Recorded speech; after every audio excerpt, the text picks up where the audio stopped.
আবার বাংলাদেশ 47-এর আগেও যাবে না, বাংলাদেশ কখনো ভারতের অঙ্গরাজ্য হবে না। কথা পরিষ্কার। বাংলাদেশ বাংলাদেশ পরিচয়ই থাকবে ইনশাআল্লাহ। বাংলাদেশ 71-এর আগে যাবে না। কেউ যদি মনে করেন বাংলাদেশ আবার পিন্ডিতে ফিরে যাবে, হুদাই। আবার কেউ যদি মনে করেন 47-এর আগে যাবে, বাংলাদেশ ভারতের অঙ্গরাজ্য হয়ে যাবে ইনশাআল্লাহ।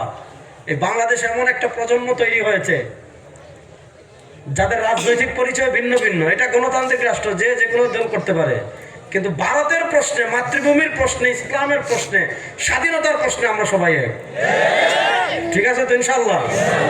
স্বাধীনতার দিকে যে হাত বাড়াবে, সে পিন্ডি হোক, দিল্লি হোক, ওয়াশিংটন হোক, মাতৃভূমির 1 ইঞ্চি জমিনের দিকে যে হাত বাড়াবে, সে পিন্ডি হোক, ওয়াশিংটন হোক, দিল্লি হোক, এই বাংলাদেশের মানুষের মূল্যবোধের দিকে সাংস্কৃতিক আধিপত্য যে বিস্তার লাভ করতে চাইবে, সে চীন হোক, ওয়াশিংটন হোক, পিন্ডি হোক, দিল্লি হোক, এই স্বাধীনতার প্রশ্নে, ইসলামের প্রশ্নে, মূল্যবোধের প্রশ্নে এদেশের তরুণ প্রজন্ম পৃথিবীর কোন আধিপত্যবাদের সাথে আপোষ করবে না ইনশাআল্লাহ। বলেন, জোরে বলেন না ইনশাআল্লাহ। আমাদের সবচেয়ে বড় পরিচয় হলো আমরা মুসলিম। কোন সন্দেহ আছে? বলেন, আমাদের সবচেয়ে বড় পরিচয় হলো আমরা মুসলিম। যুবকরা কথা বলেন, আমি বুঝলাম না। আমাদের সবচেয়ে বড় পরিচয় হলো আমরা মুসলিম। বলেন না, আমাদের সবচেয়ে বড় পরিচয় আমরা মুসলিম। আমি এই দল করি, এটা বড় পরিচয় না। আমি অমুক পীরের মুরিদ, এটা বড় পরিচয় না। আমি অমুক মাসলাকের, এটা বড় পরিচয় না। আমি অমুক নেতার ভক্ত, এটা বড় পরিচয় না। আমি অমুক সেলিব্রিটি শায়খের ভক্ত, তার লেকচার শুনি, এটা বড় পরিচয় না। আমাদের সবচেয়ে বড় পরিচয় থাকতে হবে দলমত নির্বিশেষে আমরা সবাই মুসলিম। আমরা সবাই মুসলিম।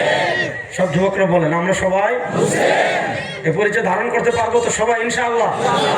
এই আমাদের পরিচয় তারা ভুলিয়ে দিতে চায়। আপনি ভারতে যান, ভারতে গিয়ে দেখবেন তাদেরকে জিজ্ঞেস করবেন তোমাদের সবচেয়ে বড় পরিচয় কি, তারা বলবে তাদের সবচেয়ে বড় পরিচয় হিন্দু। আপনি যান শ্রীলঙ্কা, মায়ানমারে গিয়ে জিজ্ঞেস করবেন তোমাদের সবচেয়ে বড় পরিচয় কি, বলবে আমরা বৌদ্ধ। আপনি যান ইসরায়েলে গিয়ে জিজ্ঞেস করবেন তোমাদের সবচেয়ে বড় পরিচয় কি, বলবে ইহুদি। আপনি যান ইউরোপে, জিজ্ঞেস করবেন তোমাদের সবচেয়ে বড় পরিচয় কি, তারা বলবে খ্রিস্টান। খ্রিস্টানরা বলে তাদের সবচেয়ে বড় পরিচয় খ্রিস্টান। ইহুদিরা বলে তাদের সবচেয়ে বড় পরিচয় ইহুদি।